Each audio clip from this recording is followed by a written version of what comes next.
Assalamualaikum warahmatullahi wabarakatuh. Masih bersama Tips Cina Kalaro. Ini pembahasan sekarang ini tentang masih juga di jalur alap-alap BWK. Nah, seperti yang teman-teman lihat, ini lagi jadwal makannya di pagi hari posisinya. Alap-alap BWK lagi proses olahraga pagi. Nah, lempar soar seperti ini. Ini ya namanya di sekitar rumah ya. Terkadang dia mau soar tinggi. Nah, dia udah ngiterin sekitaran rumah tuh. Soar seperti itu. Kalau dia udah terbiasa, dia jarang nengger, tapi terkadang juga nengger. Ya wajar lah, namanya juga di kanan kiri dekat rumah. Tapi artinya ini salah satu bentuk perawatan atau mungkin cara nyiasati agar alap-alap BWK itu tetap sehat dan terhindar dari sakit. Jadi perlu juga olahraga.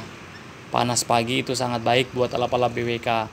Nah, video kali ini nanti akan pembahasan tentang penyebab apa aja sih faktor-faktor penyebabnya dari alap-alap BWK itu kok rentan sakit.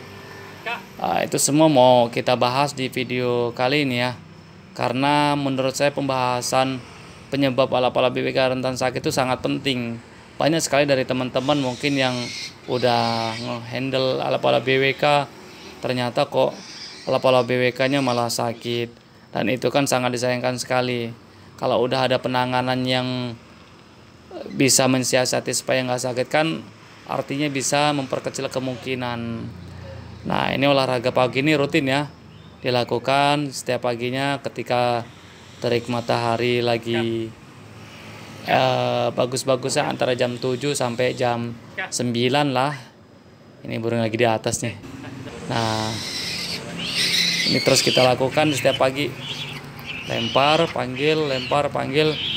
Itulah caranya supaya si burung fisiknya tetap terbentuk ya.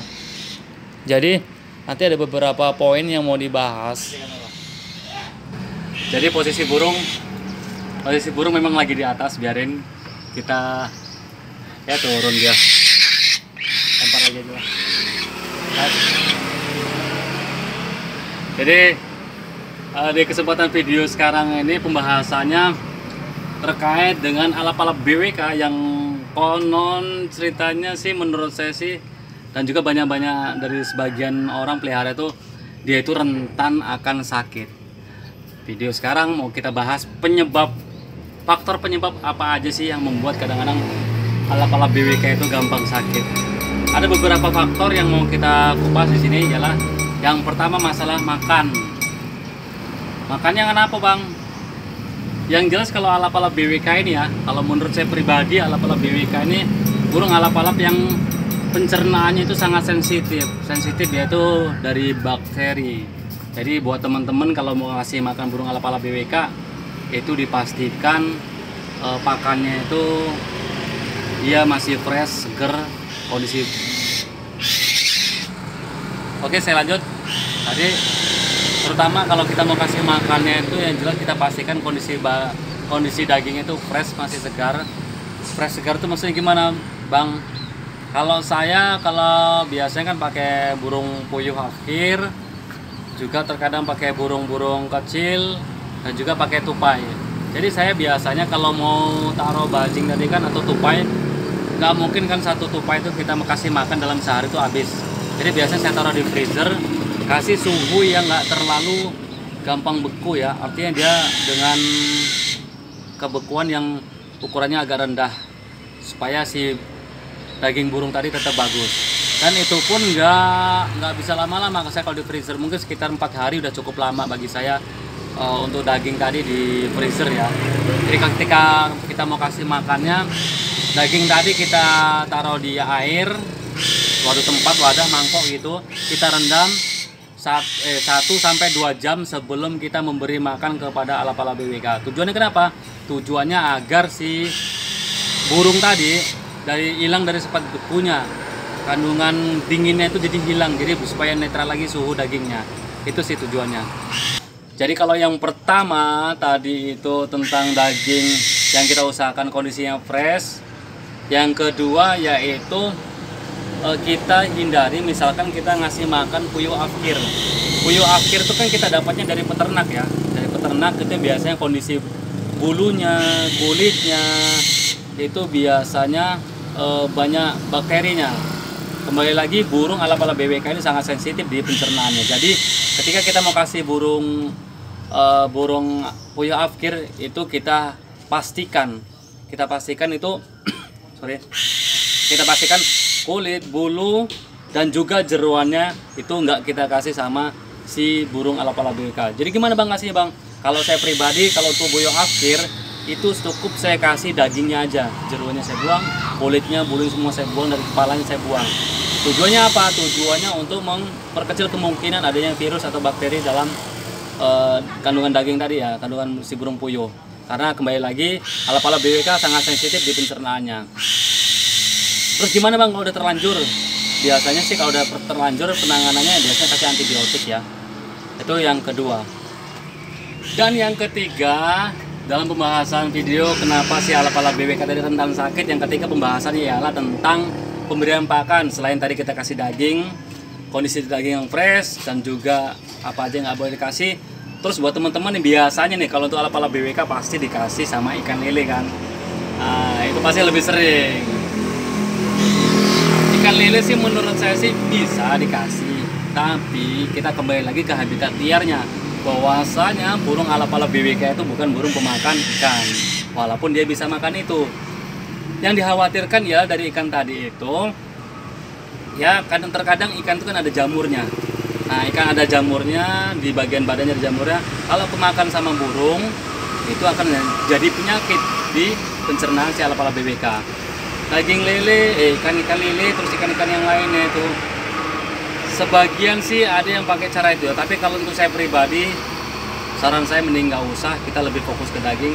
Syukur-syukur kalau ada sih daging tikus sawit, tikus sawah itu memang makanan favoritnya dari ala-ala BWK kan, karena nama lainnya juga ala-ala tikus gitu ya. Itu makanan pokoknya. Jadi kalau menurut saya ikan lele itu tidak disarankan untuk saya pribadi ya. Tapi kalau teman-teman ya boleh untuk ikuti juga nggak apa-apa, untuk menjaga kesehatan si burung supaya burungnya tidak sakit.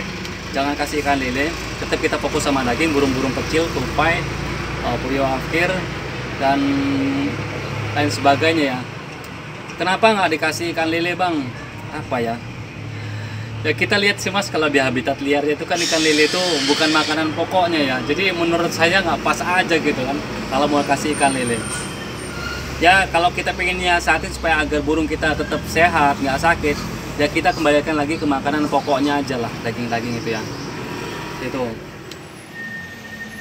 Jadi kalau burung lagi sudah selesai latihan, biasanya itu saya kasih makan di tempat dia nyantainya. Kebetulan ala-ala BWK saya biasanya nyantain di tiang baja ringan ini nih. Ya saya taruh di sini, ini pakannya lagi saya kasih pakai daging tupai. Jadi terkadang saya kasih satu kaki gitu, dan dia biar makan di situ sampai dia kenyang. Dan daging tupai ini sering saya beri sama ala-ala BWK. Karena kenapa? Ya habitatnya kalau tempat saya sih masih cukup banyak ya. Jadi itu sumber makanan yang lumayan cocok juga buat ala-ala BWK. Misalkan kita nggak ada burung-burung kecil gitu kan. Ya kalau ada tikus, ya itu lebih bagus juga dikasih tikus sawah, tikus sawit. Tapi ini saya kasih daging utuh nih supaya dia mencabik-cabiknya, dan dia udah terbiasa di sini makannya. Oke, tadi yang pertama udah, yang kedua udah, dan yang ketiga itu tentang perawatan ala BWK supaya tetap sehat. Selain tadi kita kasih makan, kan kita dari segi makanan ya. Sekarang dari segi si fisik si burung. Kenapa bang fisiknya bang? Nah ini terkadang dari teman-teman semua yang lupa. Burung itu terkadang kan kalau burung kita kasih makan, itu biasanya di bagian paruhnya itu bekas ada bercak noda merah bekas daging ya. Nah itu kadang-kadang menyebabkan juga virus yang notabene memang dekat paruhnya, dan itu harus dibersihkan. Makanya kalau saya pribadi untuk ala-ala BWK itu biasanya saya mandikan bisa bisa seminggu sekali, Atau kalau dia terlalu kotor bisa dibuat 2 kali. Dilihat juga kondisi burungnya sih, nggak jadi patokan sekali atau 2 kali, dilihat kondisi burungnya. Paling nggak minimal kalau dia memang standar aja bersih ya seminggu sekali, bisa dimandikan seminggu sekali, terutama bersihkan bagian paruh. Terus kemudian juga bagian kaki cakarnya itu. Terkadang kan alap-alap BWK itu turun ke tanah ya, turun ke tanah, makan di tanah, bercampur lah segala macem di situ. Jadi rajin untuk dibersihkan. Kembali lagi supaya si burungnya tetap sehat. Dibersihkan gimana bang? Ya dimandikan. Kalau memang paling enak tuh biasanya sih kalau burungnya agak sedikit betting, takut sama tuannya, itu kita pakaikan hood ya, penutup kepalanya. Atau kalau burungnya aman, dipegang aman, ya udah disikat, dibantu pakai sikat gigi. Kalau di paruhnya diusap pakai tangan gitu. Itu dimandikannya proses kayak gitu supaya itu. Dan juga burung memang harus dijemur. Kemudian juga faktor lainnya itu kan dari perawatan burung tadi itu bisa juga dari sarung tangan. Sarung tangan yang udah biasa dipakai biasanya seperti ini nih. Ada sisa-sisa daging ya, kelihatan ya.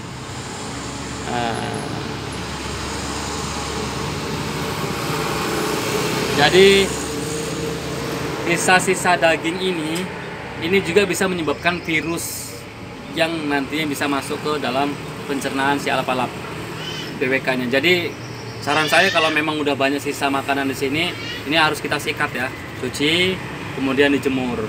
Itu untuk di perlengkapannya juga diperhatikan. Terus juga sama ketika kita meletakkan burung di, kalau saya biasanya pakai tingkringan ya, tingkringan pendek 30 cm, itu kan biasanya kita kasih air minum pakai nampan atau pakai baskom kecil. Nah itu dipastikan juga kondisi air minum itu bersih. Jadi memang burung ini memang ekstra ya perawatannya. Jadi kalau burung alap-alap BWK kita tetap sehat, yaitu tadi kita harus pastikan glove-nya bersih, air minumnya juga bersih. Bang, gua mah bebas bang, basing sehat-sehat aja bang. Ya alhamdulillah. Tapi ini kan salah satu mensiasati, salah satu bentuk ikhtiar kita agar burung alap-alap BWK kita tetap sehat.